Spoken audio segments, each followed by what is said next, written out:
Feathers are some of the most remarkable things ever made by an animal. They are gorgeous in their complexity, delicate in their construction, and yet strong enough to hold a bird thousands of feet in the air. Like all things in nature, feathers evolved over millions of years into their modern form. It can be hard to imagine how this could have happened. After all, what did the intermediate forms look like? What good is half a wing, festooned with half feathers? Thanks to science, we now know that birds are living dinosaurs. You can see the kinship in their skeletons. Certain dinosaurs share some anatomical details with birds found in no other animals, such as wishbones. And in the late 1990s, paleontologists started digging up some compelling support for that idea. Dinosaurs with bits of feathers still preserved on their bodies. Since then, scientists have found dozens of species of dinosaurs with remnants of feathers. Some were as small as pigeons, and some were the size of a school bus.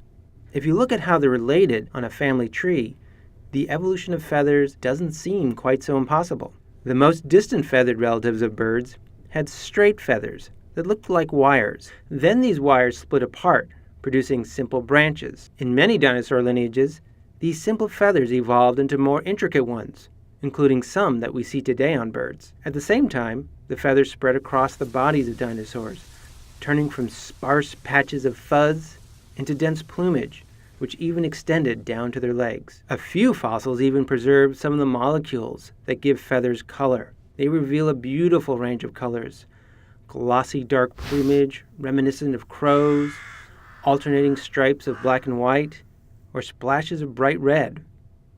Some dinosaurs had high crests on their heads, and others had long, dramatic tail feathers. Now, none of these dinosaurs could use their feathers to fly. Their arms were too short, and the rest of their bodies were far too heavy. But birds don't just use feathers to fly. A woodcock uses feathers to blend in perfectly with its forest backdrop. An ostrich stretches its wings over its nest to shade its young. A peacock displays its magnificent tail feathers to attract peahens. Feathers could have served these functions for dinosaurs too. Exactly how feathered dinosaurs took flight is still a bit of a mystery.